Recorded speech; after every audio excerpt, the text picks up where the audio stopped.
Hello everyone, welcome back to Pico Academy. Daily current affairs की class में आप सभी का स्वागत है। मैं आपके लिए न्यू करंट अफेयर्स के क्वेश्चन लेके आई हूँ जो आपके एग्जाम के लिए इंपॉर्टेंट होने वाले हैं। अगर आपको वीडियो पसंद आए तो इसे लाइक और सब्सक्राइब जरूर कीजिए ताकि आपको नोटिफिकेशन मिलती रहे डेली करंट अफेयर्स की। तो चलिए स्टार्ट करते हैं। हु रिसीव्ड द तानसेन सम्मान 2022? तानसेन सम्मान 2022 रिसीव किया किसने? 99th Tansen music festival 2023 organise हुआ था, तो उसमें तानसेन सम्मान 2022 किसे मिला है? तो किसे मिला है? पंडित गणपति भट्ट को। जो पंडित गणपति भट्ट है ये एक हिंदुस्तानी क्लासिकल वोकलिस्ट है। ठीक है, कौन है ये? ऐसे क्वेश्चन आ सकता है, पंडित गणपति किस फील्ड से रिलेटेड है? तो कौन है ये? हिंदुस्तानी क्लासिकल वोकलिस्ट है। और कौन से घराने से बिलोंग है? तो किराना ग्वालियर घराने से। किराना ग्वालियर घराने से म्यूजिकल ट्रेडिशन ये इससे बिलोंग करते हैं। He was honoured of the year 2022 का तानसेन सम्मान इनको मिला है पंडित गणपति भट्ट को। तो इनको क्या क्या प्राइज में मिला है? 5 लाख रुपीज मिली है, 1 शॉल मिली है, एक ट्रॉफी है और एक certificate of appreciation in the field of music. ठीक है, तो क्वेश्चन ये आ सकता है कि जो पंडित गणपति भट्ट है वो मतलब कौन से घराने से बिलोंग करते हैं? किराना ग्वालियर घराने से। और ये आ सकता है कि कौन सा सम्मान उनको मिला है और कौन सी फील्ड से वो रिलेटेड है। तो कौन सी फील्ड से है? वो म्यूजिक से रिलेटेड है। ठीक है, नेक्स्ट क्वेश्चन पे चलते हैं। ये भी बहुत इंपॉर्टेंट क्वेश्चन है। Name the India's first X-rays polarimeter satellite which will provide information about black hole neutron star. India का पहला एक्सरे पोलरीमीटर सैटेलाइट लॉन्च किया है जो इंफॉर्मेशन प्रोवाइड करेगा ब्लैक होल्स न्यूट्रॉन स्टार के बारे में। तो कौन सा है? एक्सपोसैट। और किसके द्वारा लॉन्च किया गया है ये? इसरो के द्वारा।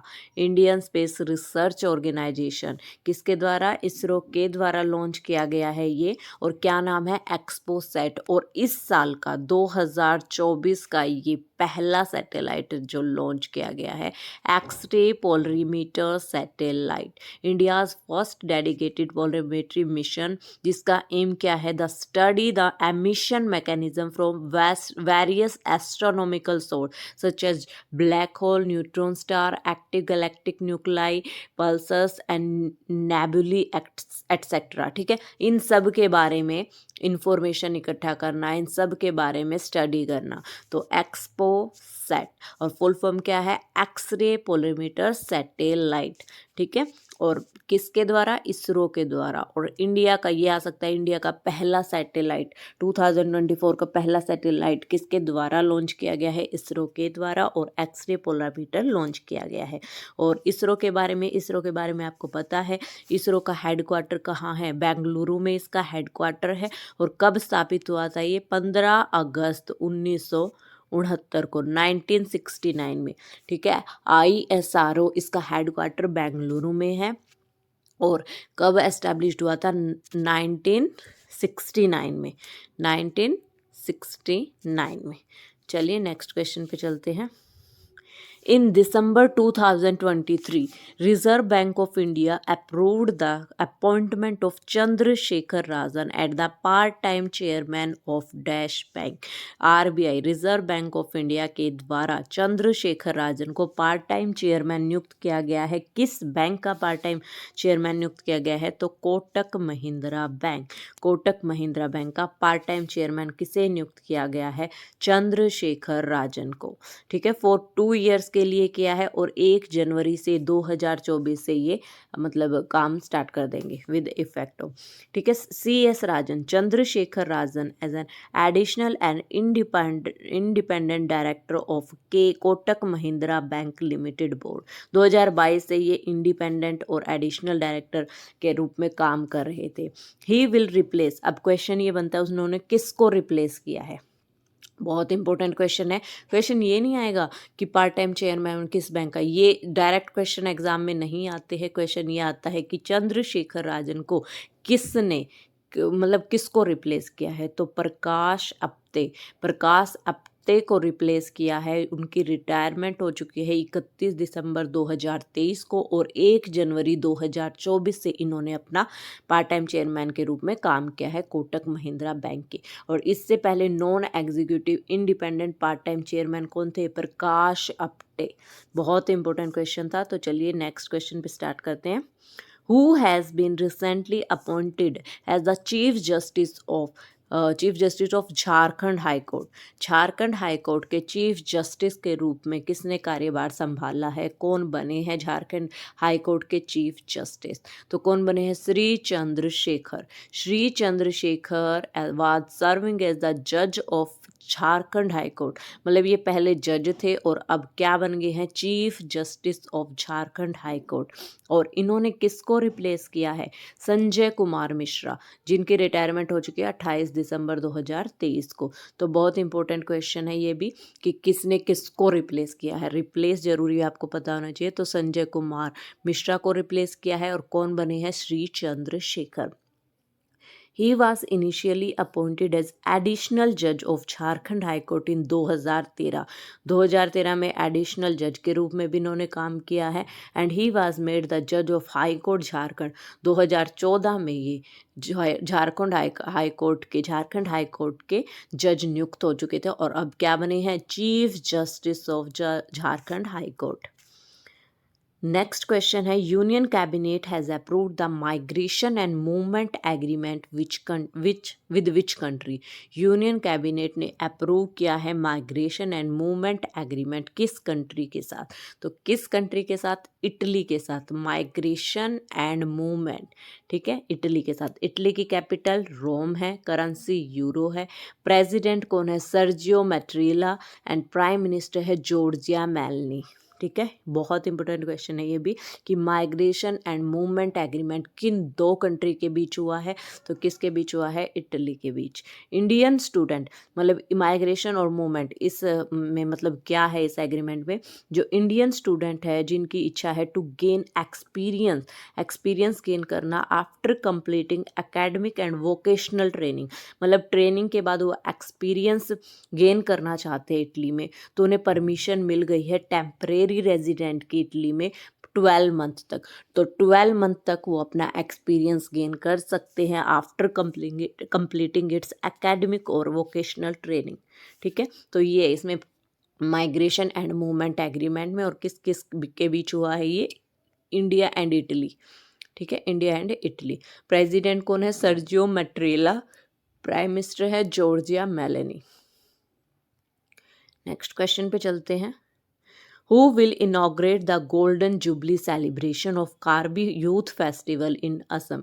इसमें से दो क्वेश्चन निकलते हैं। एक तो कार्बी यूथ फेस्टिवल कहाँ पे मनाया जाता है? तो कहाँ पे? असम में। कार्बी यूथ फेस्टिवल असम में। और मतलब इनोग्रेट नहीं, यहाँ पे अटेंड किया इन्होंने गोल्डन जुबली सेलिब्रेशन। तो president Droupadi Murmu. Golden jubilee celebration of Karbi youth festival 2024 जो 12 से 19 जनवरी के बीच होने वाला है 2024 एट कार्बी पीपल्स हॉल, तारालंगसो दिप्सू इन कार्बी एंग्लोक डिस्ट्रिक्ट। ठीक है, ये असम में मनाया जाएगा ये फेस्टिवल। और कौन सी डिस्ट्रिक्ट है आप देख सकते हैं। 12 से 19 जनवरी को प्रेसिडेंट द्रौपदी मुर्मू ये फंक्शन अटेंड करने वाली है। नेक्स्ट है, according to reserve bank of India which bank continues to be identify as domestic systematically important bank? Reserve bank of India के द्वारा कौन सा बैंक आइडेंटिफाई किया एज ए DSIB? क्वेश्चन ये आ सकता है DSIB की फुल फॉर्म क्या है?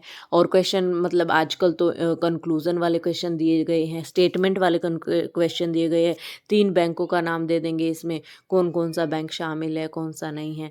तो DSIB domestic systematical important bank तो है state bank of India, HDFC और ICICI बैंक। तो ये 3 बैंक है, इन्हें DSIB मतलब आइडेंटिफाई इनको क्या करेंगे? Domestic systematic important bank. Reserve Bank of India has retained SBI, ICICI, HDFC, DSIB bank that are considered too big to fail, too big to fail मतलब बहुत ज़्यादा बड़े हैं फेल होने में, मतलब ये बहुत टॉप के बैंक हैं, state bank of India, HDFC and ICICI bank. Life insurance corporation of India, LIC, GIC और NIA हैज़ बीन आइडेंटिटी, इनको बोलते हैं DSII डोमेस्टिक, ये भी क्वेश्चन इंपॉर्टेंट है, DSII domestic systematically important insurer, ये तो इम्पोर्टेंट बैंक है, ये इंश्योरर है, कौन कौन से, LIC, GIC और NIA। ठीक है, ये 2000 और 2001, 2020 और 2021 में मतलब IRDA के द्वारा इनको मतलब आइडेंटिफाई किया गया था इस नाम से। ठीक है, नेक्स्ट क्वेश्चन है, which state has consistently ranked first in recording entries on the interoperable criminal justice system platform। किस स्टेट ने फर्स्ट रैंक हासिल की है इन रिकॉर्डिंग एंट्री रिकॉर्ड किया उन interoperable criminal justice system platform में, तो उत्तर प्रदेश फर्स्ट नंबर पे है उत्तर प्रदेश, सेकंड पोजीशन पे है मध्य प्रदेश और थर्ड पे है बिहार। ठीक है, सेकंड पे मध्य प्रदेश है, ICGS प्लेटफॉर्म में जो रिकॉर्डिंग एंट्री हुई है क्रिमिनल जस्टिस से रिलेटेड, तो यूपी फर्स्ट है, सेकंड पे मध्य प्रदेश है और थर्ड पे है बिहार। नेक्स्ट और एक बहुत इंपॉर्टेंट क्वेश्चन है, in the acronyms Saras Mela which are organised frequently, what does R stand, Saras Mela में R की फुल फॉर्म क्या है? सरस का मतलब होता है sale of article of rural artisans society. ठीक है, आर्टिशन से रिलेटेड है ये, sale of article of rural, जो रूरल आर्टिशन हैं उनकी आर्टिकल को सेल करना। They are organised at several palace across India to promote rural artisans. Rural artisans जो होते हैं उनको प्रमोट करने के लिए हर जगह ये ऑर्गेनाइज किए जाते हैं इंडिया में। Recently Didi Lakhpati Tripura Agragati progressive Tripura through women enterprise was the unique theme, ये इसकी यूनिक थीम है सरस मेला 2023 की। और किसके द्वारा लॉन्च किया गया है ये? त्रिपुरा चीफ मिनिस्टर के द्वारा। त्रिपुरा चीफ मिनिस्टर कौन है? डॉक्टर माणिक शाह। डॉक्टर माणिक शाह के द्वारा ये सरस मेला 2023 ऑर्गेनाइज किया गया है, लॉन्च किया गया है, और जिसकी थीम क्या रही है? दीदी लखपति त्रिपुरा अग्रगति। ये तो बहुत अच्छा है, यानी progressive Tripura through women entrepreneurs. ठीक है, हिंदी में Didi Lakhpati Tripura Agragati progressive Tripura through women entrepreneurs, ये इसकी थीम है। सरस मेला कहाँ ऑर्गेनाइज किया गया, किसके द्वारा ऑर्गेनाइज किया? त्रिपुरा के चीफ मिनिस्टर के द्वारा, जो है माणिक शाह। और सरस मेला में R की फुल फॉर्म है, इसमें किसको मतलब वो करना है, किसको प्रमोट करना है?